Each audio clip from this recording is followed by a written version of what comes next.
agreed to a 5-point program with regard to Syria involving, immediate ceasefire, support for humanitarian efforts, monitoring, support for the Kofi Annan mission, and most importantly, no external intervention or interference in Syria. Okay, so we achieve this, or this agreement has been achieved. Then what happens in the next couple of days? Qatar calls for Arab intervention in Syria, and the Russians themselves announce that they will continue selling arms to Syria.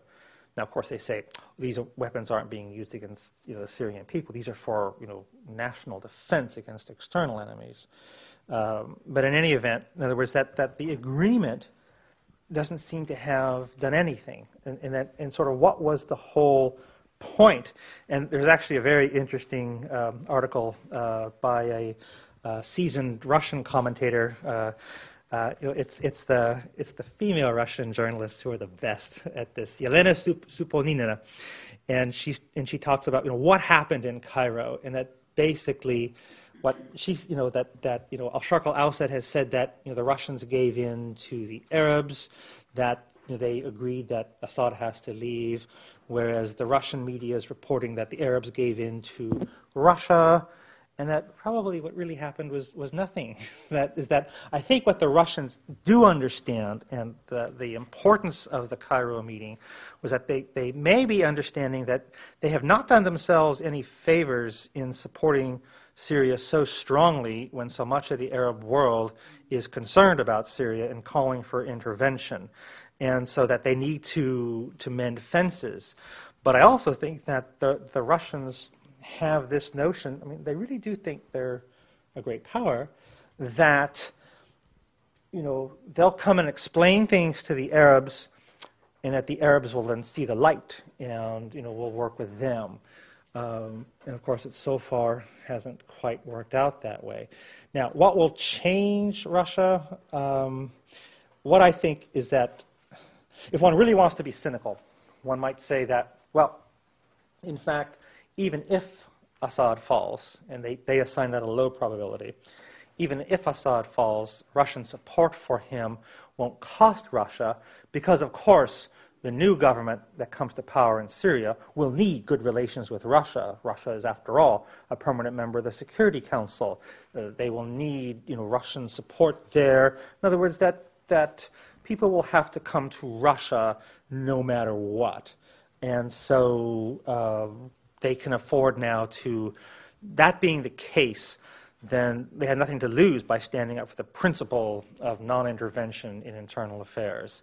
So, what would actually change them? I think that, as with Libya, now I guess in Libya, they were with Gaddafi almost to the bitter end. I think it was in last June that they sent Senator Margalov, the head of their the Upper House Foreign Relations Committee, that he went to Libya and spoke both with the regime and then went to Benghazi and spoke with the rebels, and that was amazing. That they had treated them as more or less equal. The Russians have been talking with the Syrian National Council all along. In other words, they've been doing that, and this has been publicized. So I think that they don't assign it a high probability, but that if these are the future government, that they'll somehow be able to pull it off. Whether that's realistic or not is another issue. And certainly they must be worried watching their ally Assad handle this conflict a year into it.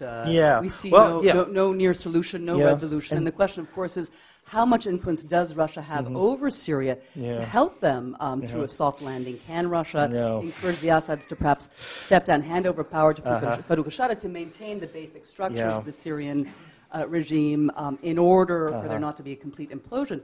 Do you think the Russians have that kind of influence, or might they go this way? No, I think that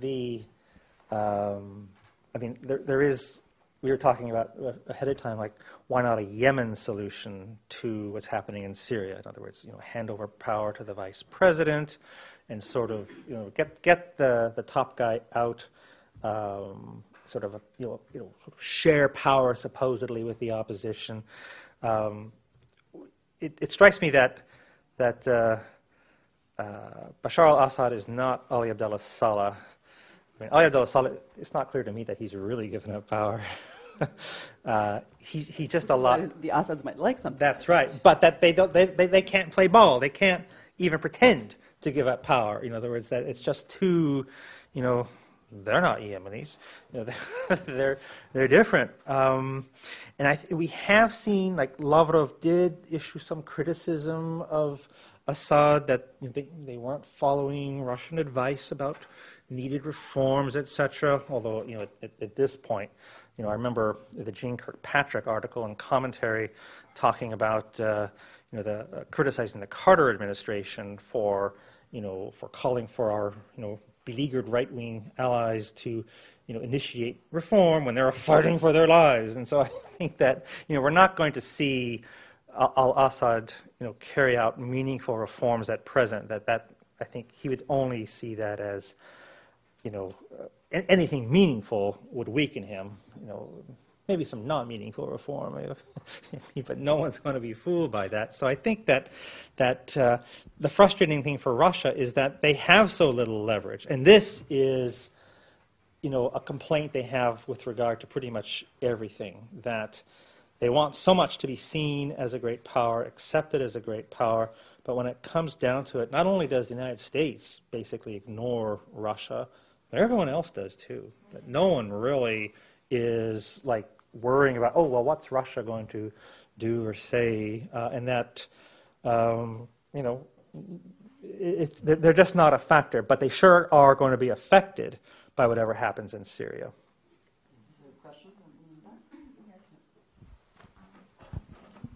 Hi, I'm Tatiana Indina, Cannon Institute Wilson Center.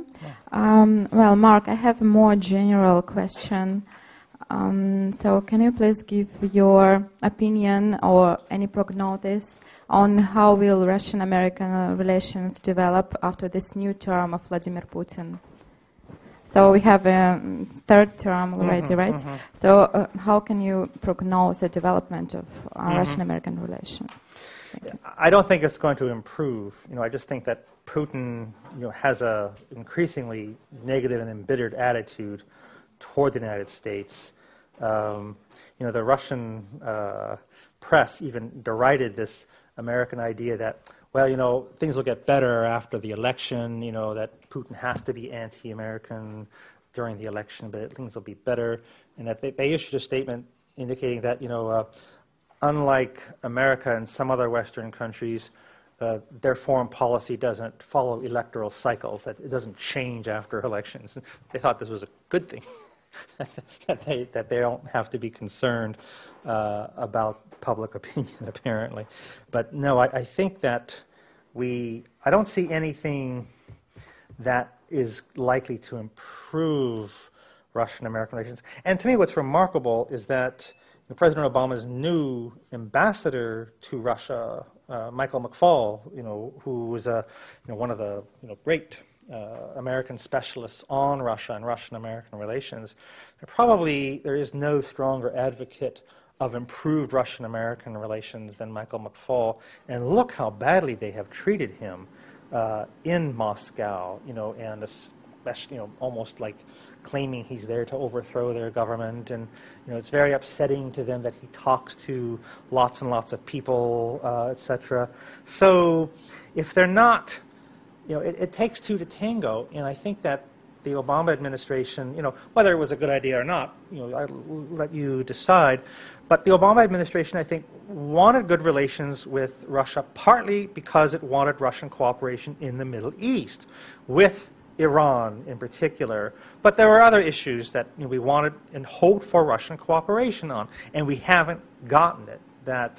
And in fact, they seem quite proud that they're not giving it to us. So I don't see that changing unless and until they feel much more threatened than they are now, and they need us for whatever reason.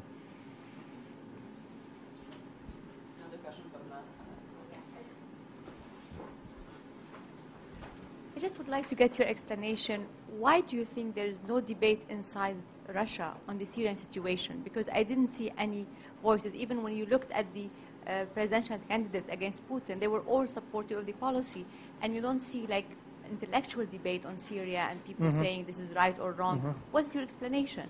Well, my explanation is that it boils down to prejudice, that Russians in general have a very negative view of Arabs, and that they don't see Arabs as capable of democracy or of doing anything good for the rest of us. And that therefore, and that if the Americans think so, it's just another example of American naivete. Polls show, that something like 60% of the Russian public, at least, supports the Russian government's position on Syria. In other words, they don't see democracy as an outcome of the Arab Spring.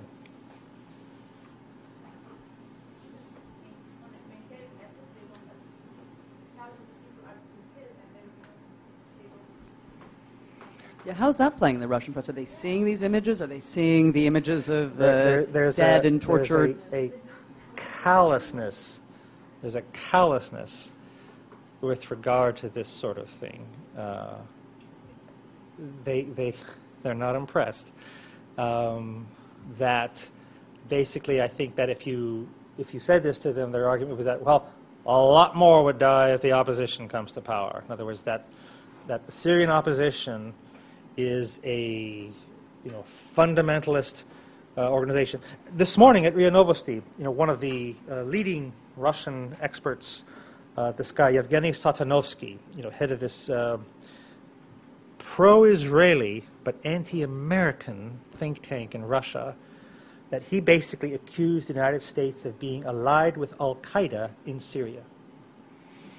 Now, by Al-Qaeda, when Russians say that, what they really mean is Saudi Arabia.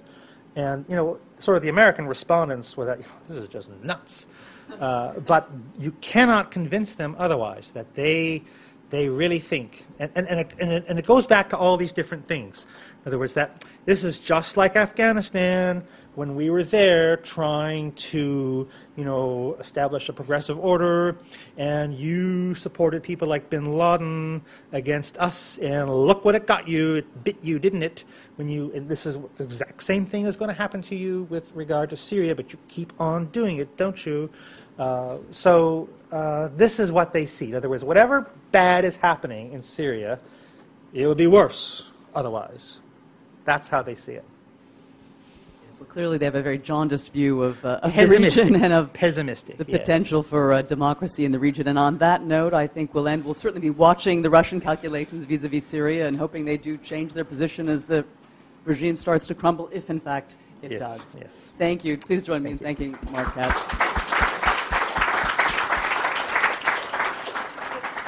That's just the Russian character. I mean, extremely pessimistic about everything.